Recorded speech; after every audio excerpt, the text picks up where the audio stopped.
अलीगढ़ की सराय सुल्तानी में हुए सांप्रदायिक संघर्ष को लेकर बजरंग बल ने अलीगढ़ पुलिस प्रशासन और नगर निगम की कार्यप्रणाली पर सवाल खड़े किए हैं। हिंदुवादी संगठन बजरंग बल के संयोजक गौरव शर्मा ने आरोप लगाया कि स्थानीय पुलिस की मिलीभगत और नगर निगम की अनदेखी के चलते सराय सुल्तानी में अवैध तरीके से होटल चल रहे हैं और वहां खाने के साथ साथ जमकर शराब का सेवन किया जाता है।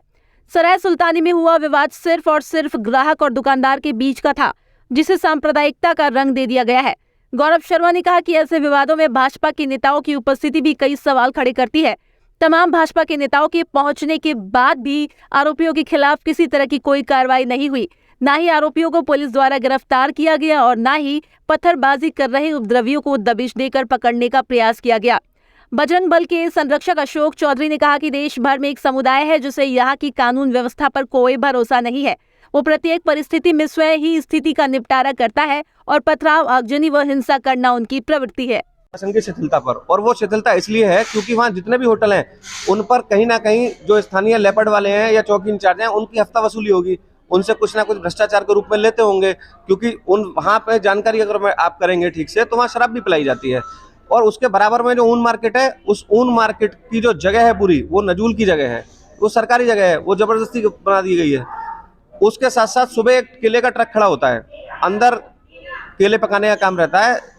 उसमें भी उस जो कारखाना है उसको 3 साल पहले प्रशासन ने बंदी का आदेश दिया है, लेकिन वो आज तक बंद नहीं हुआ।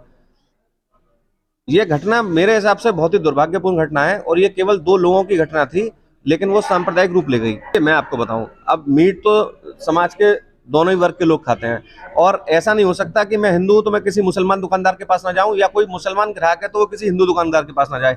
ये तो चलेगा इस शहर के अंदर, क्योंकि दोनों ही लोग रहते हैं। तो क्या छोटी छोटी सी चीजों को लेकर सांप्रदायिक रंग दे दिया जाएगा? नहीं, मैं तो बिल्कुल कहता हूँ, चाहे वहाँ का ऊन मार्केट हो, चाहे वहाँ के होटल हो, वो तत्काल प्रभाव से हटा देने चाहिए। जब इतना सारा अलीगढ़ में नगर निगम अभियान चल रहा है जगह जगह, तो वहां पर क्यों नहीं चल रहा? आप समझिए, अभी अगर आप थोड़ा सा पिछले जाएंगे तो 3 मंदिर तोड़ दिए गए, उससे पिछले जाएंगे तो 2 मुसलमानों की हत्याएं हुई है कचौड़ी वाले के द्वारा, उससे और पहले जाएंगे तो एक ई रिक्शा वाला मुसलमान बेहोश हो गया था, वहां पर कोई भी भाजपा का नेता नहीं पहुंचा। आप विचार कीजिए, कल एकाएक भाजपा के नेता वहां पर पहुंच गए और सड़क पर बैठ के जय श्री राम के नारे लगाने लगे, भारत माता की जय के नारे लगाने लगे।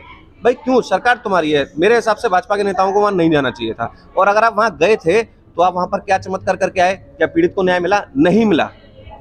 आज सुबह से, कल रात से आज शाम हो गई, लेकिन अभी तक पुलिस का कोई स्टेटमेंट नहीं है। आप लोगों के पास हो तो पता नहीं, लेकिन मेरे पास कोई ऐसी सूचना नहीं है। कोई गिरफ्तारी नहीं है। वो गिरफ्तारी इसलिए नहीं हुई क्योंकि वो विशेष समुदाय के लोग हैं। और आप देखिए, अभी एएमयू प्रकरण उठा था शहर के अंदर, उसमें भी आज तक कोई गिरफ्तारी। बहुत सारे प्रशासनिक अधिकारी अभी मुस्लिम तुष्टीकरण की राजनीति से मुक्त नहीं हुए हैं और वो शांति व्यवस्था के लिए काम करते हैं, कानून व्यवस्था स्थापित करने के लिए काम नहीं करते हैं। नंबर 1। नंबर 2 यह है कि कुछ अधिकारी हो सकता है वो योगी सरकार को बदनाम करना चाहते हों, इसलिए इस प्रकार की घटनाओं को में उदासीनता उनकी परिलक्षित हो रही है। और तीसरा है सीधे सीधे कि जो स्थानीय पुलिस का करप्शन है, भ्रष्टाचार है और नगर निगम की जो निष्क्रियता है, वो भी इस घटना का बहुत बड़ा कारण है। आप सब जानते हैं, लेकिन मैं तो ये चाहता हूँ कि अलीगढ़ जैसे शहर में प्रशासनिक अधिकारियों का जिस प्रकार का व्यवहार है वो बहुत सामयिक नहीं है और इसके कारण अलीगढ़ कभी भी आग के ढेर में बदल सकता है। और इसको रोकने के लिए हम सब चाहते हैं कि अलीगढ़ जो एक औद्योगिक शहर है तो इसका विकास की गति अवरुद्ध ना हो।